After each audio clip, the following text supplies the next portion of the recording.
All right, everybody, buckle up because today we are diving headfirst into the art of war. Ooh, exciting. It is. We're looking at Lionel Giles's 1910 translation, a text that's been studied for centuries and for good reason.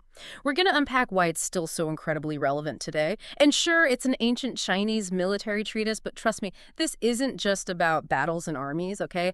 This is about outsmarting your opponent in any field. What I find fascinating is how Sun Tzu's insights they transcend time.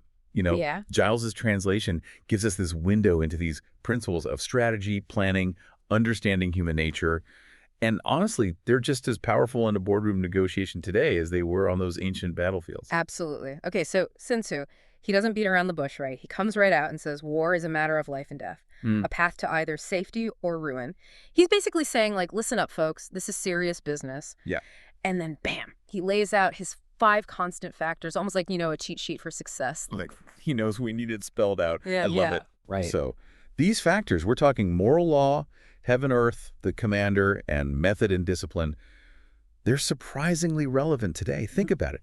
Have you ever felt deeply aligned with your team, like your shared purpose was just unshakable? That's moral law, that strength of your belief.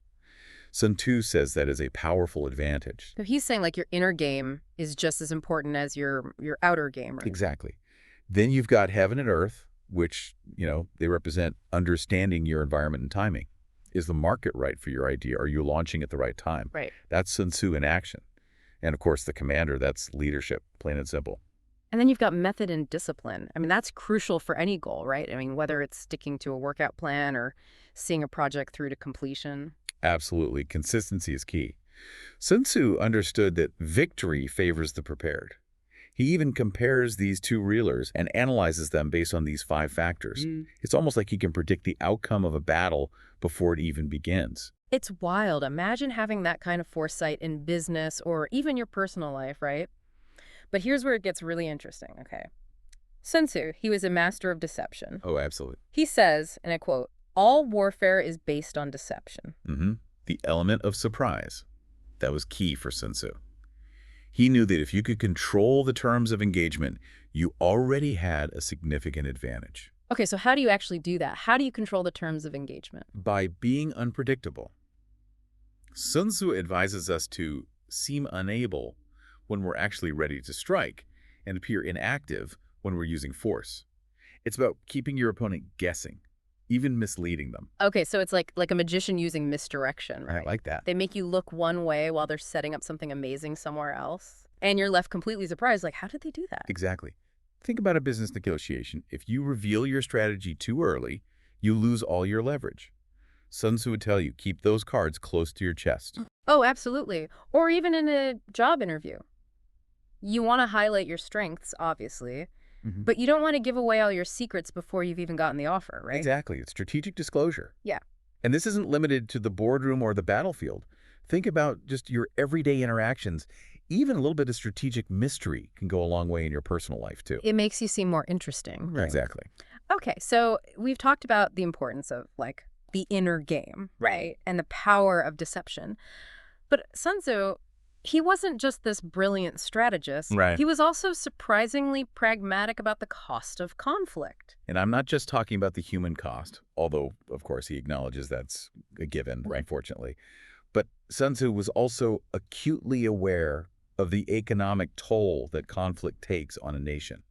He understood that war, it drains resources, disrupts economies. Totally. It even creates these opportunities for other rivals to swoop in and exploit those weaknesses. Taking advantage while you're vulnerable. He specifically mentions the strain on the state exchequer and how prolonged conflict can impoverish the people. And here's a detail that really stuck with me. Sun Tzu says that 1 cartload of enemy supplies, 1 cartload, is equal to 20 of your own. Wow. Isn't that wild? Yeah. So he's highlighting the importance of logistics, right? Yeah. And resourcefulness. He's really emphasizing, don't waste what you have. Make the most of every single thing. Yeah, it's like he's saying, don't waste anything. Make the most of what you have. Totally. And that translates directly to modern day challenges. Yeah. Think about, like, a startup with a brilliant idea. Right. They might have the next big thing, but if they mismanage their funds and run out of cash, it's over. It's like that old saying, amateurs talk strategy, professionals talk logistics. Have you heard that one? 100%. So true. Yeah. But Sun Tzu takes this whole idea of strategic thinking a step further with this concept of supreme excellence. Okay, so this is where things get really mind-blowing. Sun Tzu argues that breaking the enemy's resistance without fighting that is the ultimate goal. He's talking about achieving your objectives with minimal losses, maximum efficiency. Wow. It's about choosing your battles wisely. So instead of charging into battle, you're using your intelligence, you're using your resources, your influence to outmaneuver your opponent before a single shot is even fired. Precisely. It's about understanding that true victory comes from achieving your goals with as little destruction as possible, which, let's be honest, sounds a lot more appealing than actual war. Yeah, right. But is it always realistic? Yeah. I mean, there are times when conflict is unavoidable.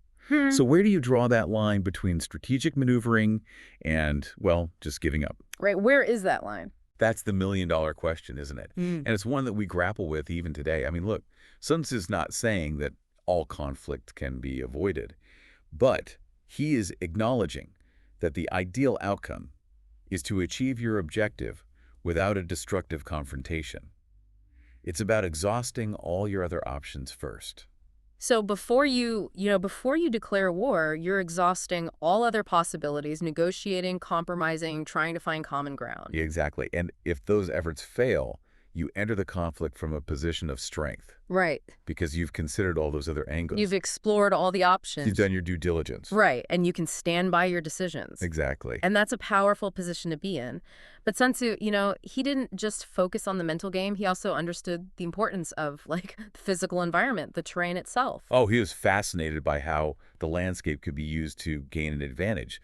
Mountains, rivers, forests. I mean, Right. each one of those presents these unique opportunities and challenges that a skilled commander can leverage. And he didn't just talk about it generally, right? He got really specific. He actually identified 9 different types of terrain, each with its own characteristics and strategic implications. Oh, absolutely. He wanted to break it down. So he was like the original military strategist who also happened to be a bit of a geography nerd. Yeah, a little bit.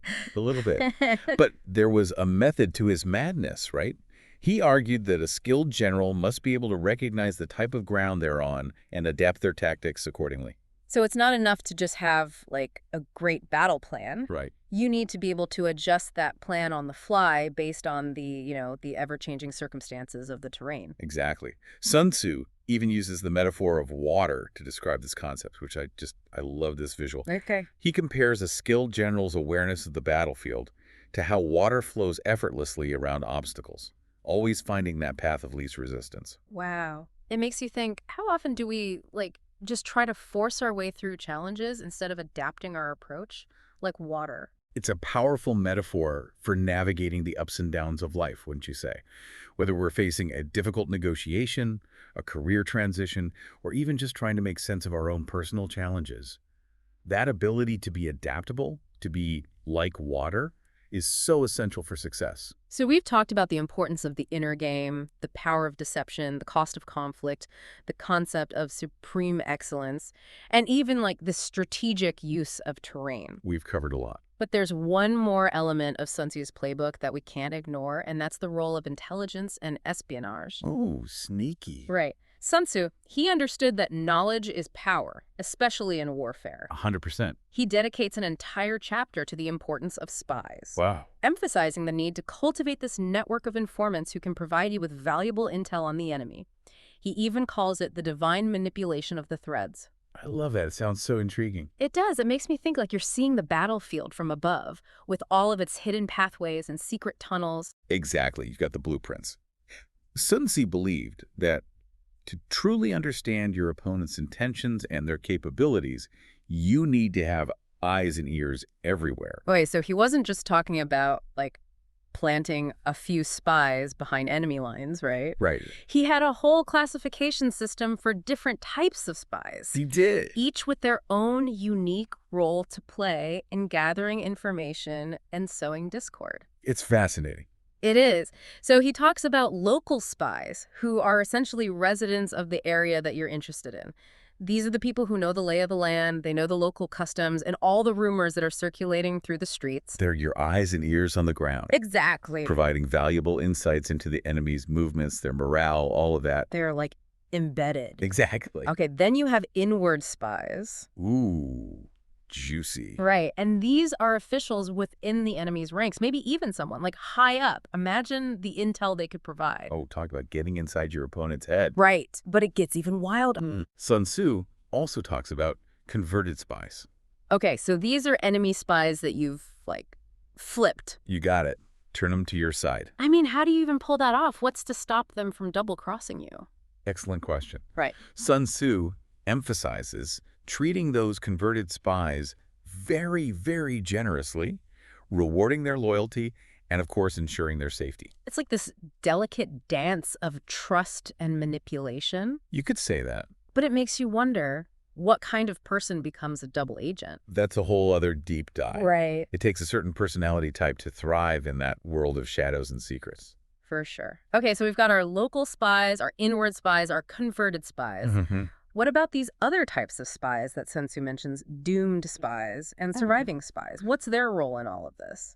Well, with doomed spies, it's a fascinating concept. Imagine, like, you leak information, right? Okay. But it's not just to mislead. Right. It's bait, but like, so tempting your opponent can't resist acting on it, Oh, even if it leads them straight into a trap. so you're sacrificing these spies to gain a strategic advantage. That's kind of cold. War is a cold game. True.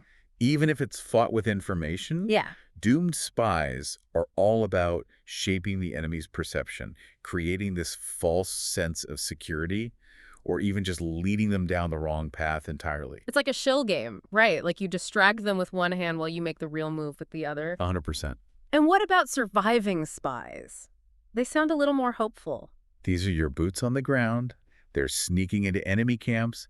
They're listening at keyholes. Wow. They bring back first-hand accounts of troop movements, morale, even overheard battle plans. So they're like the special forces of the intelligence world. Exactly. That takes some serious guts to do what they do. For sure. It makes me think about, like, all of this talk about spies. This isn't just ancient history. Right.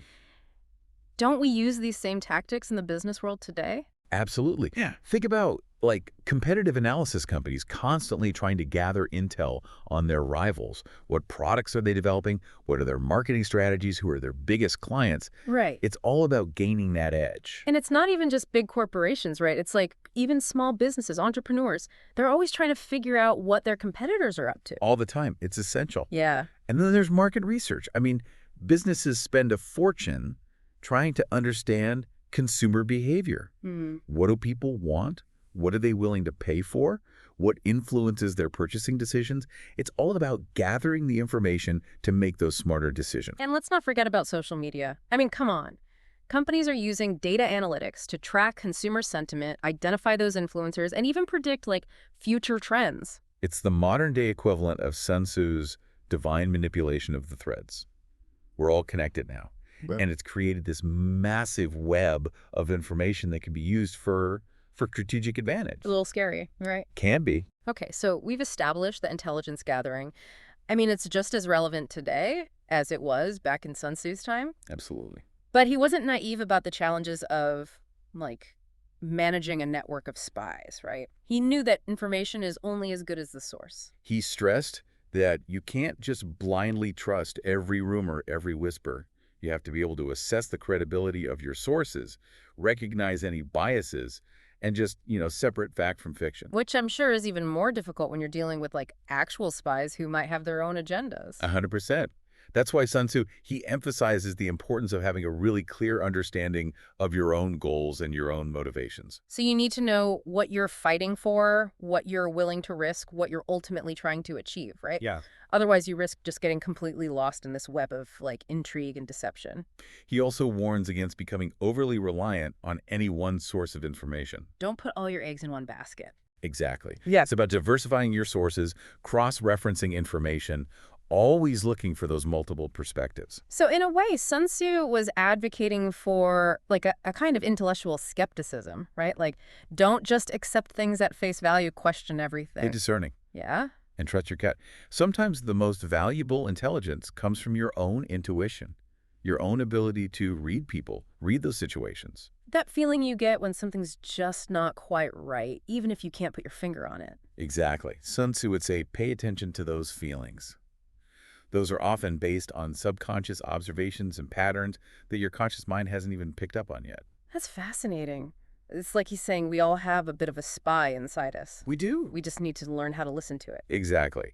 Now, speaking of listening, Sun Tzu also had a lot to say about the importance of understanding the terrain, both literally and metaphorically. Okay, so let's talk about those 9 varieties of ground again. We touched on them earlier, but I'm ready to go a little bit deeper.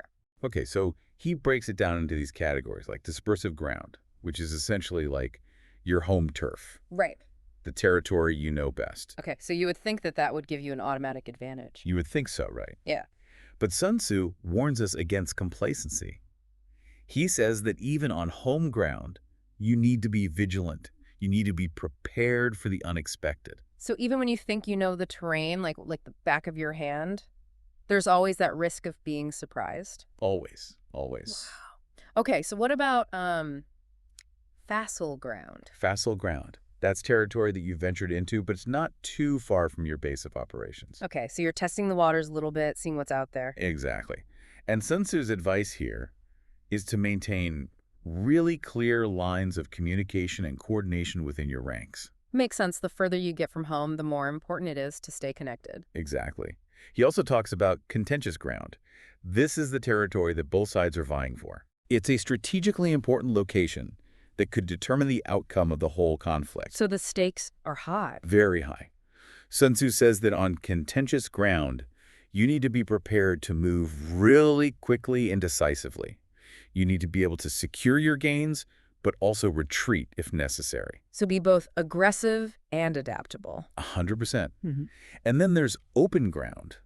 Now, you might think that fighting on open ground would be really straightforward. Right. Seems like it'd be easier. But Sun Tzu cautions us against underestimating its challenges as well. Okay, so what's the catch? It seems like you would have the advantage on open ground. You can see the enemy coming. You have more room to maneuver. True, but you're also completely exposed. There's nowhere to hide on open ground. Ah. So stealth and deception become even more critical in those situations. So it's almost like you have to use the terrain to your advantage. Exactly. Create diversions, set traps, keep the enemy guessing your next move. Sun Tzu would be proud of you. You're getting it. It's like playing chess on this giant open board. I like it. I like it. And then there's the ground of intersecting highways. Right, those critical crossroads that connect different territories. We talked about those before. Whoever controls those has a major advantage. Absolutely. And Sun Tzu's advice for this type of terrain is to strengthen those alliances. Because there's strength in numbers, right? Yeah, Especially when you're trying to hold a strategically important location. 100%. Now remember, serious ground. Yes. This is when you've penetrated deep into enemy territory. Which is like risky business, to say the least. Very risky, but sometimes a calculated risk is necessary to achieve that larger objective, right? So you're willing to put yourself in a vulnerable position if it means that you can, like, disrupt the enemy's operations or demoralize their forces? Exactly. Sun Tzu's advice for navigating serious ground is to make sure you have a really, really secure supply line. Yeah, because the last thing you want is to be cut off from your base of operations when you're surrounded by the enemy. Exactly. Okay, so what's next? We've still got a few more types of terrain to cover. Right. Sun Tzu also talks about difficult ground. We're talking about like mountain forests, marshes, any terrain that just hinders movement and makes it difficult to engage the enemy effectively. So it's not impossible to fight on difficult ground, Right. but it's definitely not ideal. It makes everything harder, for sure. His advice for this type of terrain is to just keep moving. Don't get bogged down. Don't let the terrain break your spirit. Exactly. And then we come to two of Sun Tzu's most intriguing categories of terrain, hemmed-in ground, and desperate ground. Okay, those sound intense. Hemmed-in ground, that's when your back is against the wall, right? Essentially, yeah. It's when you're surrounded by the enemy and retreat is either really difficult or maybe even impossible. So what do you do in that situation? Like surrender? Not necessarily. Sun Tzu says that on hemmed-in ground, your only option might be to fight your way out. But if you're completely surrounded, how is that even possible? Well, Sun Tzu believed that in those really desperate situations, you have to be willing to take some extraordinary measures. So think outside the box. Exactly. He talks about using deception, maybe exploiting weaknesses in the enemy's defenses, or even just using the terrain itself to your advantage. So it's about turning a seemingly impossible situation into an opportunity for a remarkable victory. 100%. Mhm. And then there's desperate ground. Okay, so if hemmed in ground is bad, desperate ground sounds even worse. It is. This is when your army is facing almost certain defeat unless you take drastic measures. So this is the last stand scenario. Exactly. Sun Tzu's advice for desperate ground is to instill in your troops such a strong sense of purpose, a belief that even in the face of, like, overwhelming odds, they can still achieve the impossible. So it's about rallying your troops, reminding them what they're fighting for, and just inspiring them to like fight with everything they've got. Exactly. Sun Tzu understood that in those do-or-die situations, the human spirit has this incredible capacity to rise to the challenge and just overcome those seemingly insurmountable obstacles. It's about tapping into that primal instinct to survive. Yeah. That deep-seated desire to protect what's important to you. And it's not just about fighting for your life, it's about fighting for something larger than yourself, your family, your comrades, your country. It's about finding that inner strength, Yes. that unwavering will to keep going even when all hope seems lost. That's a powerful concept. It is. And it's one that I think resonates just as strongly today as it did thousands of years ago. Absolutely. But Sun Tzu's insights into terrain weren't limited to just the physical battlefield. He also used the metaphor of terrain to describe the challenges and opportunities that we face in our own lives. Okay, so how does that work? How can we apply these ideas about terrain to, like, our own personal journeys? Well, think about it this way. Every goal you set for yourself, every challenge you face, that can be seen as a kind of terrain that you have to navigate. Okay, so I'm starting to see where you're going with this. So if I'm trying to, like, start a business, that's a whole different terrain than someone who's trying to, like, Right. write a novel, right? Exactly. Each endeavor has its own unique landscape. It has its own set of obstacles, its own set of opportunities. Or just like on a real battlefield, you need to be able to read that terrain, anticipate the challenges, and adapt your approach accordingly. Precisely. Sun Tzu would tell you to study the terrain of your own life, Yeah. understand those forces at play, and develop a strategy that takes into account both your strengths and your weaknesses. So, for example, if I'm like someone who's naturally cautious, maybe a little bit risk averse, Right. I might need to approach the terrain of like entrepreneurship a little differently than someone who's more of like a natural born gambler. Exactly. Sun Tzu would tell you to play to your strengths. Mhm. If you're not comfortable taking huge risks, maybe you start small. Right. Test the waters before just diving in head first. Or maybe you find a mentor, someone who's already navigated that terrain successfully, and they can kind of guide you along the way. Exactly. Exactly. Mhm. The point is, there's no one-size-fits-all approach to life. Right. You need to know yourself, you need to know your terrain, and you need to be adaptable enough to adjust your course when the unexpected happens. And believe me, the unexpected will happen. Always, always. It always does. So how do we become more adaptable? Like, how do we develop that Sun Tzu-like ability to, like, flow around obstacles like water? You know, it's like adaptability is a muscle. The more you use it, the stronger it gets. So how do we exercise that muscle? How do we get more adaptable? Well, Sun Tzu would say it starts with awareness, Okay. paying attention to the terrain, both internal and external. So, like, what does that even mean? It means asking yourself those tough questions. What are my strengths? What are my weaknesses? What opportunities are out there? What threats do I need to be aware of? So it's about doing your homework, Yes, really understanding the playing field. exactly. And then being willing to adjust your approach based on that understanding. So don't be afraid to, like, change course if you encounter some unexpected obstacles. Precisely. Remember, the path to success is rarely a straight line. Right. It's going to have some twists and turns. Be prepared to zig and zag, to pivot, to adapt as needed. And sometimes the most adaptable path is the one that leads to the most, like, unexpected and rewarding destinations. This has been, I mean, just an incredible journey through the art of war. It's amazing to me how a text written centuries ago can still be so incredibly relevant to our lives today. Sun Tzu's insights into strategy, leadership, and just human nature, it's timeless. He's given us so much to think about. He has. The importance of knowing yourself, knowing your opponent, the power of deception, the need for adaptability, strategic thinking. It's all connected. It really is. So as we kind of wrap up our deep dive here, I want to leave you with this final thought. And this is from Sun Tzu himself, he says. The greatest victory is that which requires no battle. Ooh, I like that. Right. So good. May you navigate the terrain of your own lives with wisdom, with courage, and, with that commitment to achieving your goals through the path of least resistance, right? And remember, like water, you have that power to overcome any obstacle and reach your full potential. So good. Thanks for diving in with us, everyone. We'll see you next time.